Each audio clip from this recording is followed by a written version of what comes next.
He bought her at an auction, pregnant and haunted, a bargained bride under the relentless sun. But what started as an act of desperation to silence ghosts of the past unleashed an avalanche of dangers and secrets. Could a cowboy marked by guilt and a woman without hope forge a future amidst the chaos? Get ready. This journey of redemption and improbable love will captivate you. Subscribe, leave your like, and comment where you're joining us from. At the break of dawn, when the wind still whispered cold secrets through the cracks of the rough buildings at the end of the world outpost, the dust already hung in the air like a promise of another suffocating day.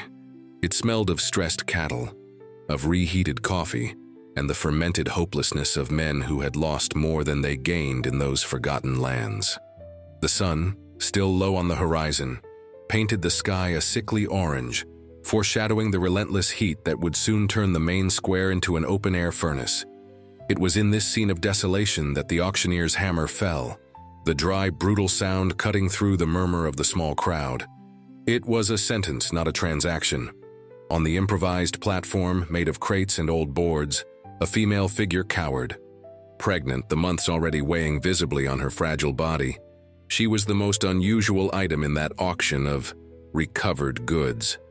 Lost cattle, yes. Abandoned wagons, certainly. Rusty tools, aplenty. But a bride? That was new, even by the rough standards of the end-of-the-world outpost. Her eyes, deep and haunted, swept over the assembly of curious, lecherous, or simply indifferent faces.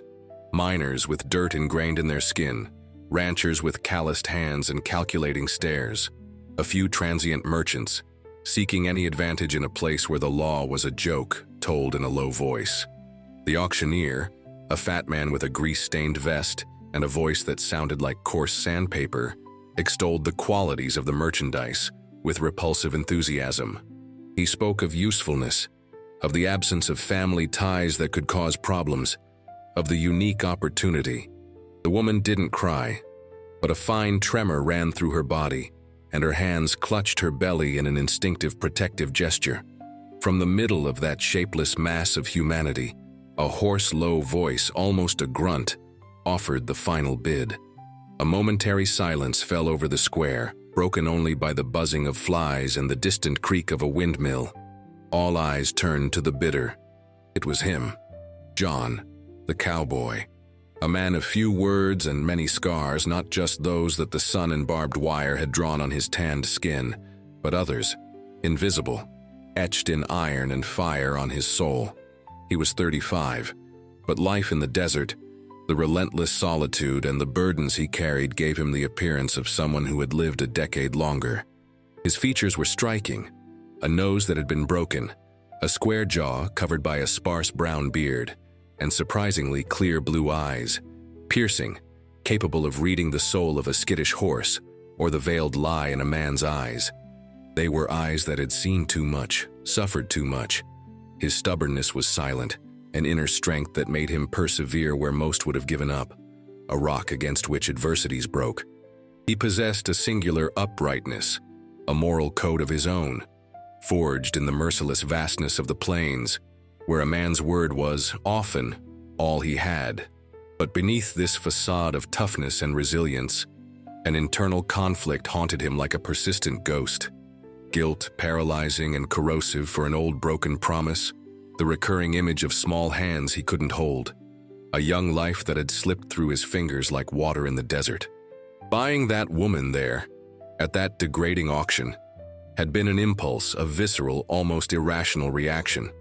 A twisted, desperate attempt to rewrite a painful chapter of his past, to intervene where he had once been powerless, to maybe, just maybe, silence the echoes of that loss that consumed him. The sun began its lazy descent in the sky when the justice of the peace, a pot-bellied fellow with a persistent cheap whiskey breath and small greedy eyes that gleamed at the prospect of an unexpected fee, formalized the union. The ceremony, if one could call it that, was held in the dusty back room of the general store, which also served as the registry office and occasionally a saloon.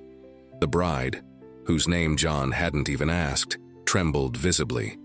Her face, pale and smudged with dust and dried tears, was partially hidden by a piece of yellowed lace the justice had found in some forgotten drawer, an improvised veil that looked more like a shroud. John merely nodded during the brief and disjointed reading of the forged vows, his jaw tense, his gaze fixed on some point on the dirty wall behind the justice. Her yes was an almost inaudible whisper, a breath of voice that barely managed to overcome the fear that suffocated her. There were no rings, no guests, no trace of feeling other than the raw urgency and the oppressive strangeness of the situation. The only sound that followed the justice's declaration was the clinking of the coins John deposited in the official's outstretched hand. Outside, twilight painted the sky in deep purples and reds. John's wagon, loaded with the few supplies he had managed to acquire, waited for them.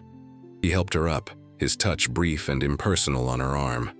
She huddled in the seat as far from him as possible, her eyes fixed on her hands resting on her belly. The silence between them was a third presence in the wagon, heavy and uncomfortable, loaded with unasked questions and unsaid fears. The dust, fine as corpse powder, covered everything with a pale shroud as they left the end-of-the-world outpost behind, heading towards John's isolated ranch, a place as arid and solitary as the heart of its new owner. He didn't know what the future held, nor why exactly he had done it. He only knew that, for the first time in a long time, the image of the hands he couldn't hold seemed a little less sharp in his mind, replaced by the sight of that frightened woman beside him. Perhaps, just perhaps, there was a chance for redemption on that uncertain journey. Or perhaps he was just dragging another soul into his own private desert. The journey to John's ranch was a trial in itself. Days on end under a sun that seemed determined to cook any remnant of life, cold nights that made bones ache, and a landscape that repeated itself in a desolate monotony of twisted cacti, rocks, and dust. The land was hard, unforgiving, a mirror of John's own existence. He drove the wagon with a skill born of long practice, his eyes constantly scanning the horizon, alert for any sign of danger or any subtle change in the terrain. Eleanor, as he came to know her name after a brief and awkward exchange of names on the second day of the trip, remained silent most of the time. A dense silence, charged with an ancient sadness and a fear that seemed to have become a part of her. She spoke only what was essential, monosyllabic answers to John's practical questions about her hunger or thirst. He, in turn, was also not a man of many conversations. Solitude had been his longtime companion, and her presence, although the result of his own impulsive action, was a disturbance in his established routine. On the first nights, he offered her most of the food and the only blanket he had, sleeping himself near the fire, with his rifle within reach. They were not gestures of tenderness, but of a basic, almost reluctant decency. On one of those nights, the wind howled like a restless spirit between the rocks, and the cold was more biting. He saw her tremble, huddled under the thin blanket, and without a word he took off his own worn leather jacket and placed it over her. His fingers briefly brushed her shoulder, and he felt a slight start. She murmured a "thank you" so low it was almost lost in the wind's whistle. It was the first sign that the wall of ice between them might not be impenetrable. The approach of her labor was a constant shadow, an invisible clock marking time. John knew nothing about childbirth, and the idea terrified him more than any gunfight. The only woman he had known well in his adult life was Martha, the wife of his former foreman, a kind lady who sometimes offered him a plate of hot stew and a friendly word. But Martha had been gone for many years. The vastness of the desert stretched like a petrified sea, indifferent to the minuscule dramas unfolding on its surface. Hope was a stubborn plant trying to sprout in the arid soil of Eleanor's heart, but every look at the empty immensity seemed to wither any small bud. John began to realize that her silence was not just fear, but also a kind of resignation. Who was she? Where had she come from? Why was a pregnant woman being sold like cattle? These questions hung in the thin air between them, but he didn't dare to ask. He feared the answer, feared breaking the fragile truce that seemed to have established itself. One night, sitting around a fire that crackled and spat sparks into the incredibly starry sky, the silence was broken by a stifled sob. John looked at Eleanor. She tried to hide her face, but tears shone in the firelight. He hesitated, his hand hovering in the air, uncertain what to do. He had never been good with women's tears. Finally, he just cleared his throat and said, his voice rougher than he intended, "Are you in pain?" She shook her head, the sobs now more audible. It's just been so long since anyone cared if I was cold." The words came out brokenly, laden with a loneliness that echoed his own. John didn't answer. He just threw another piece of dry wood onto the fire, watching the flames rise higher, as if seeking to ward off the darkness that enveloped them, both literally and metaphorically. That moment of shared vulnerability, however brief, seemed to lessen the distance between them a little. The next day, as they were crossing a particularly difficult stretch, with the wagon creaking and threatening to break down at any moment, Eleanor pointed to an herb growing stubbornly among the rocks. "That's good for fever," she said, her voice surprisingly firm. "My grandmother taught me." John stopped the wagon and, without questioning, picked some of the herbs. It was the first time she had offered something of herself, a fragment of her knowledge, of her history. He kept the herbs carefully. A week after leaving the end-of-the-world outpost, when they were already approaching the more arid lands that preceded John's ranch, the first sign of real trouble arose. They were stopping to water the horses at a small muddy well, the only water source for miles, when 3 men on horseback emerged from behind a rock formation. They were rough types, with weapons visible and looks that measured John and especially Eleanor, in a way that made John's blood boil. "Well, what have we here?" said the leader, a burly man with an ugly scar that pulled his lip into a permanent, unpleasant smile. "A solitary traveler and interesting company."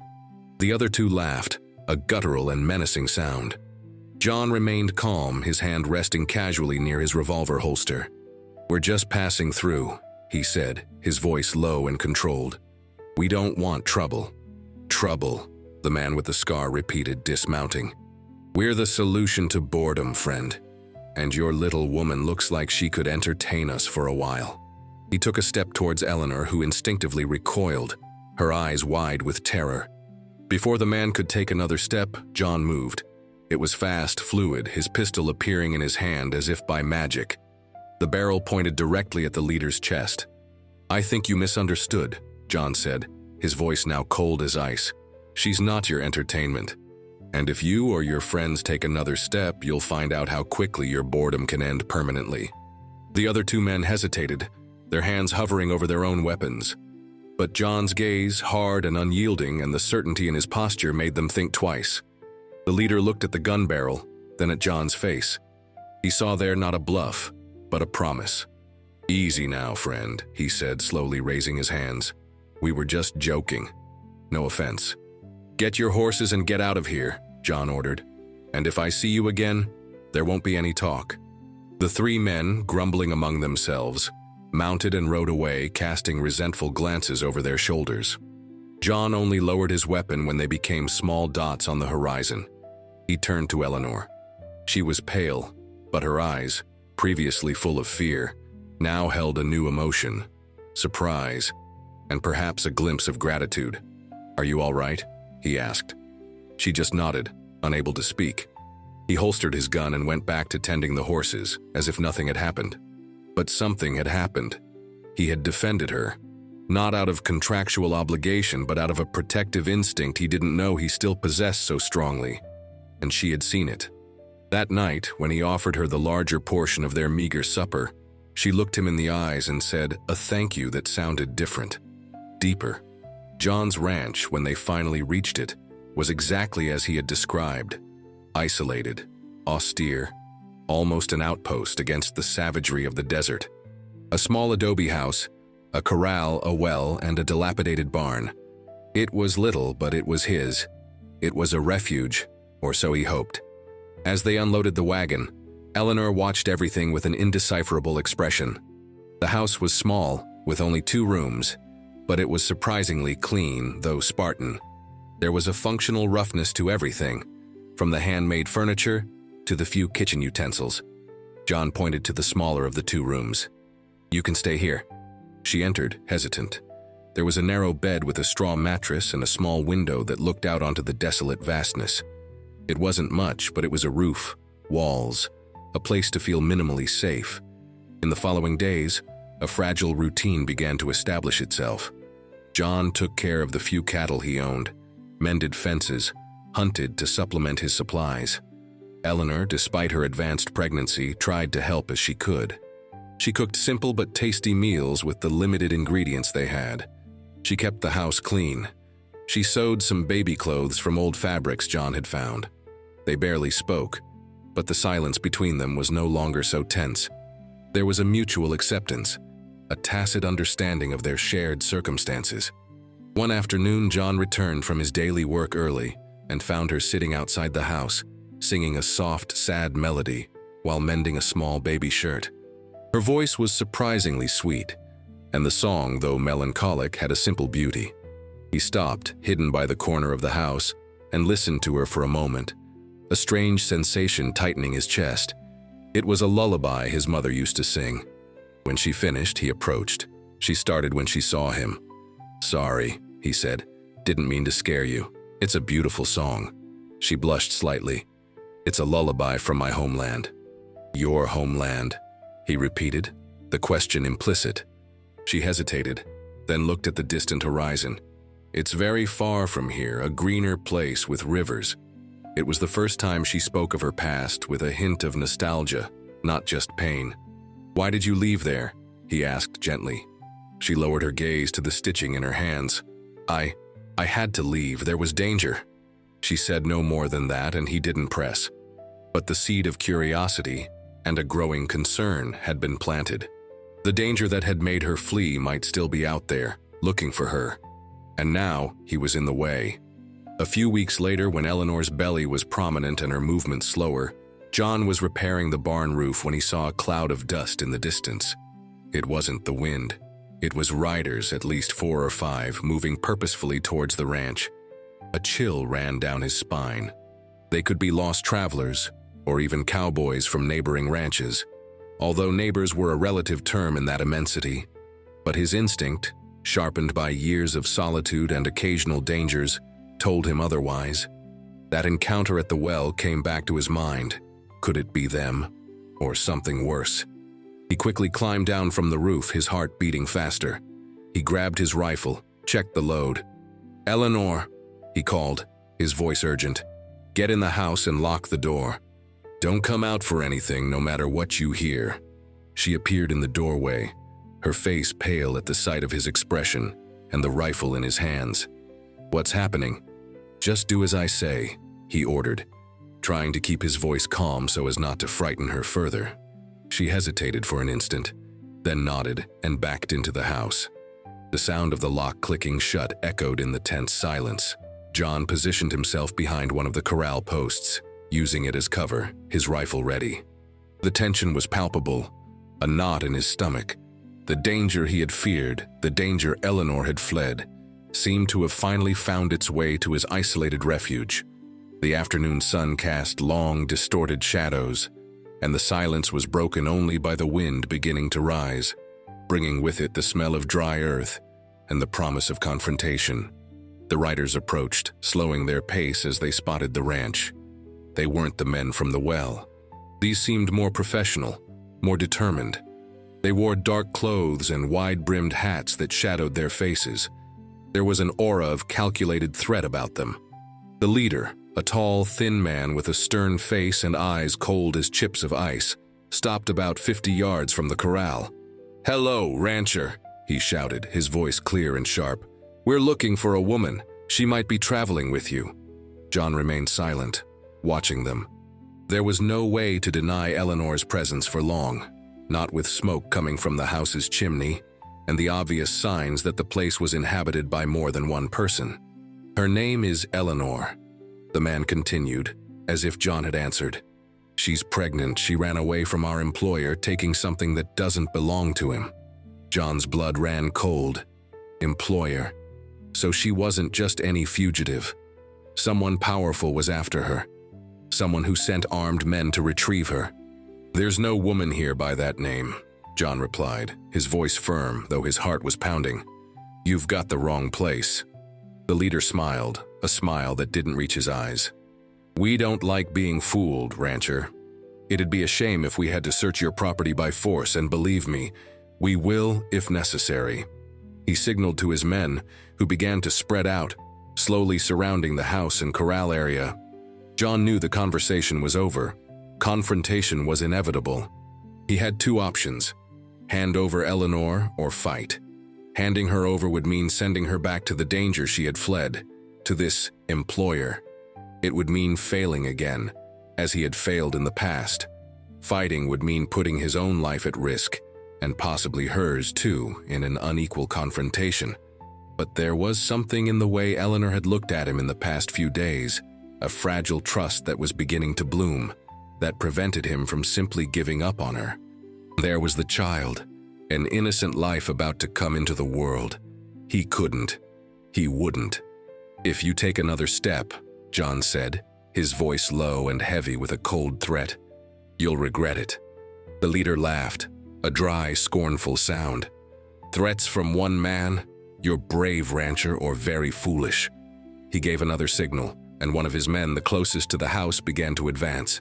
John raised his rifle and fired. The shot wasn't to kill, but to warn. The bullet hit the ground a few inches from the man's feet, kicking up a cloud of dust. The man recoiled, startled. "I warned you," John said. "The next won't be a warning." The leader's response was immediate. "Get him! And get the woman!" The gunfight began. Bullets whizzed through the air, tearing splinters from the corral and raising small explosions of dust where they hit the ground.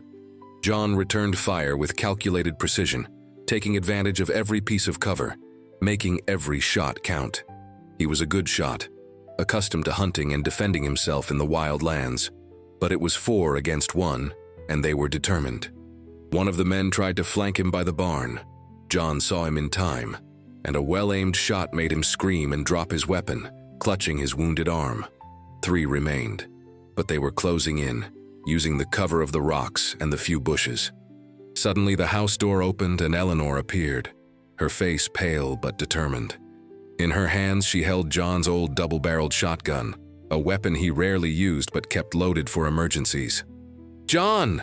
she shouted, her voice surprisingly strong amidst the sound of the shots. "Behind you!" John turned just in time to see one of the men trying to sneak up behind him. He wouldn't have time to aim his rifle, but Eleanor did. She raised the shotgun and fired. The kickback threw her back, but the shot was accurate. The man fell, hit in the chest. 2 remained, the leader and one other. They seemed surprised by the unexpected resistance. "Damn her!" the leader shouted, furious. He took cover behind a large rock and began firing wildly towards the house, forcing Eleanor to retreat inside. John took advantage of the distraction. He moved quickly to a new position, closer to the house, from where he would have a better angle. The last henchman, seeing his leader occupied, tried to advance again. John waited for him. When the man came out of cover, John fired. The man stumbled and fell. Now it was just the leader. He was alone, his men dead or wounded, but he didn't seem willing to give up. "You'll pay for this, rancher," he shouted, his voice full of hate. "And the woman is mine." He came out from behind the rock, firing wildly as he ran towards John. It was an act of desperation, but still dangerous.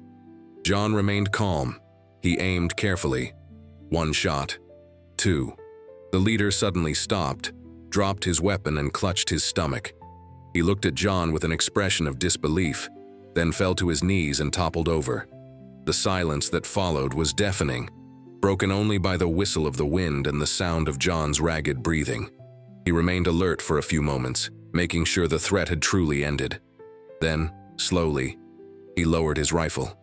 Eleanor came out of the house, the shotgun still in her hands, her face smudged with gunpowder and tears. She ran to him. "John, are you hurt?" He shook his head, still trying to process what had just happened. He looked at her, at the unexpected strength and courage she had shown. She hadn't just hidden, she had fought. For him, for them. You saved me," he said, his voice hoarse. She let the shotgun fall to the ground and hugged him, a tight, desperate embrace. He hesitated for an instant, surprised by the intensity of the gesture, then wrapped his arms around her, feeling the tremor of her body against his. "We saved each other," she whispered, her face buried in his chest. They stayed like that for a long moment, the smell of gunpowder and fear mixing with a new feeling, something akin to relief and a deep connection, forged in the heat of battle. Fear was an invisible beast, snarling in the dark, sniffing out their weaknesses, but together they had faced it. When they finally pulled apart, John looked at the bodies scattered in the yard. The reality of what they had done began to weigh on him.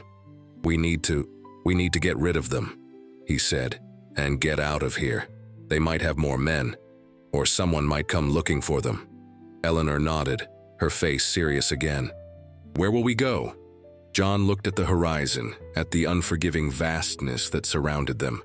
"I don't know," he admitted, "but we'll go together." That night, after burying the bodies in an anonymous grave far from the ranch and hastily packing their few belongings into the wagon, they sat around a small fire, some distance from the place that had briefly been their home. The immediate danger had passed, but uncertainty hung over them like a dark cloud. "Who are they, Eleanor?" John asked, finally breaking the silence. "Who is this employer?" She sighed, a tired, sad sound. She looked at the flames for a long time before speaking. "His name is Mr. Rafael Alvarado, a rich and powerful man from Sonora. My father had a gambling debt to him. When my father died, Mr. Rafael said the debt passed to me." Her face twisted in disgust. "He wanted me as his property, his concubine. I refused. I tried to escape, but he found me. He said if I didn't serve him, he would sell me to the worst kind of people." Silent tears streamed down her face. "I found out I was pregnant shortly before I managed to truly escape. I knew he would never let me go, especially with a child he could claim as his own. I fled north, hoping to get lost in the vastness to find a place where he couldn't reach me." John listened in silence, his heart tight with anger and compassion. That scoundrel. He understood now the constant fear in her eyes, her reluctance to trust. "And what did you take that didn't belong to him?" he asked, remembering the words of the gunman's leader. Eleanor hesitated. I took some jewels. They were my mother's. They were the only thing of value I had to try and start a new life. He considered them part of the debt payment." John nodded. It made sense. A man like Alvarado wouldn't take lightly either an affront to his authority or the loss of property, however small. "He won't give up," Eleanor said, her voice full of despair. "He never gives up." John reached out and hesitantly touched her arm. "We'll figure it out, Eleanor, I promise." He didn't know how, but the promise came out with a conviction that surprised even himself. He looked at her, at the strength she had shown, at the vulnerability in her eyes, and knew he was no longer alone in his struggle. And she wasn't either. The night swallowed the sounds of the chase, becoming an accomplice to the hunt. But now, they were two against the darkness, and that somehow made all the difference. The escape led them to even wilder and more unknown lands. Days turned into weeks, and the tension of constantly being on the move, looking over their shoulders, began to take its toll. John, with his knowledge of the terrain and sharp instincts, managed to keep them one step ahead of any immediate pursuit. But the shadow of Mr. Rafael Alvarado hung over them like a vulture. Eleanor was getting closer to giving birth, and John's worry grew with each day. They needed to find a safe place, a refuge where she could have the baby in peace. Nights were spent in makeshift shelters, under the blanket of stars that seemed indifferent to their drama. Conversations became more frequent, more profound. Eleanor told John about her childhood, about her mother, about the dreams she had before her father's debt destroyed them. John, in turn, began to open up little by little about his own past.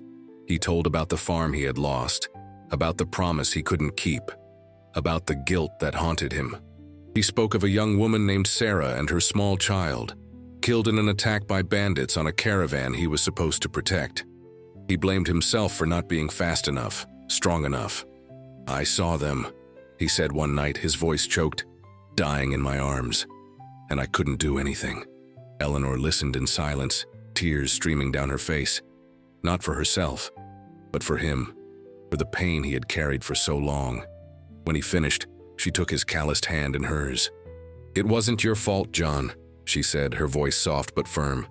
"You did what you could. Sometimes evil just happens, and there's nothing we can do to stop it." Her words, simple and direct, were like a balm for an old wound. For the first time, he felt that someone truly understood the depth of his pain, without judgment, without pity, only compassion. John's guilt, previously a gigantic shadow, shrank a little with each shared smile, each gentle touch, like a mist dissipated by the morning sun. One day, while looking for water, they found a small hidden valley, an oasis of green amidst the aridity. There was a spring of fresh water, trees that offered shade, and even a small cave, dry and protected on the hillside. It seemed like a gift from heaven. "I think we've found our place," John said, a rare smile illuminating his face. They decided to stay there, at least until the baby was born. John worked to make the cave more habitable, while Eleanor prepared the improvised layette for the baby. There was a sense of peace in that valley, a temporary truce from the pursuit and the fear. One night, a few weeks after settling in the valley, Eleanor woke up with a sharp pain. The baby was coming. John, despite the panic he felt, tried to remain calm. He had read some passages from an old medicine book he had found in an abandoned town, but theory was very different from practice. The labor was long and difficult. Eleanor was strong, but the pain exhausted her. John stayed by her side the whole time, holding her hand, wiping her face with a damp cloth, whispering words of encouragement he didn't even know he had. There were moments when he feared the worst, moments when the image of Sarah and her child came back to haunt him. But he fought the fear, concentrating on Eleanor, on her breathing, on her strength. And then, just before dawn, when the first rays of sun began to paint the sky, a strong, healthy cry echoed through the cave. A boy. Perfect. John cut the umbilical cord with trembling hands and wrapped the baby in a clean cloth. When he placed him in Eleanor's arms, he saw tears streaming down her face. But this time, they were tears of joy, of relief. "He's beautiful," she whispered, kissing the newborn's tiny head. John looked at the two of them, mother and son, and felt an overwhelming emotion wash over him. It was a mix of admiration, tenderness, and a kind of happiness he thought he had lost forever. That small being, born amidst so much adversity, was a symbol of hope, of a new beginning. In the days that followed, a new routine established itself in the valley. John hunted and protected the small camp, while Eleanor cared for the baby, whom they named Daniel, a name that meant, "God is my judge." Daniel's presence brought a new light to their lives. His small sounds, his smell of milk and innocence, filled the cave with a simple, deep joy. John discovered a side of himself he didn't know. He held Daniel with surprising gentleness, sang improvised lullabies in his rough voice, and felt his heart melt every time the baby grabbed his finger with his tiny hand. One afternoon, while Eleanor was nursing Daniel near the entrance of the cave, watching John fix a trap, she said, "John, we need to talk about the future." He stopped what he was doing and approached. "I know Mr. Raphael is still out there, and I don't want you and Daniel to live in fear because of me." She paused, taking a deep breath. Maybe it's better if I leave. Take Daniel somewhere he can't find us. You would be safer." John looked at her, his heart tight. The idea of losing her, of losing Daniel, was unbearable. He knelt in front of her and took her hands. "Eleanor," he said, his voice choked, "when I bought you at that auction, it was an act of desperation. I saw in you a chance to fix a mistake from my past. But what's happened since then? That has nothing to do with the past. This is about us. About you, about me, about Daniel." He looked into her eyes, sincerity shining in his gaze. "I don't want you to leave. I want you to stay. I want us to build a life together, here or anywhere else. I love you, Eleanor, and I love Daniel as if he were my own son." Tears welled up in Eleanor's eyes. "Oh, John," she whispered, "I love you too." She leaned in and kissed him, a tender kiss full of promises. In that moment, under the blue sky of the hidden valley, with little Daniel sleeping peacefully in her arms, they sealed their commitment. They knew the dangers hadn't disappeared, that Alvarado was still a threat. But now, they would face the future together, as a family. Their future was a blank canvas, and together, with the colors of trust and newfound love, they began to paint a new landscape. John's guilt hadn't completely vanished, but it had transformed into a scar, a reminder of his past, but no longer an open wound that prevented him from living. He had found his redemption, not in erasing the past, but in building a worthy future. Sometime later, they decided that the valley, though safe for now, was too isolated. They needed a community, a place where Daniel could grow up with other children, where they could have a more normal life. Carefully, and using the contacts John still had from his cowboy days, they found a small frontier town, a new place, full of people looking to start over. With Eleanor's jewels and the little John had managed to save, they bought a small piece of land and began to build a new life. It wasn't easy. The work was hard, and the shadow of Mr. Raphael still loomed, distant but present. But they had each other, and they had Daniel, and that was enough. Years passed. The small ranch prospered. Daniel grew into a strong and intelligent boy, with his father's piercing blue eyes and his mother's sweet smile. John and Eleanor grew old together, the marks of time on their faces telling the story of a life of struggles, but also of much love and happiness. John's guilt became a distant memory, a soft echo of a past life. He had learned that true redemption was not in changing the past, but in embracing the present and building a worthy future. On a warm summer night, sitting on their porch, watching Daniel, already a young man playing with the dogs, Eleanor rested her head on John's shoulder. "Do you remember that day in the end-of-the-world outpost?" she asked, her voice soft. John smiled. "How could I forget? It was the day my life began again." He hugged her tight. The sun was setting on the horizon, painting the sky with vibrant colors, the same colors that had once seemed so hostile, but which were now just the backdrop for the peace they had found. The journey had been long and dangerous, but they had arrived home, together,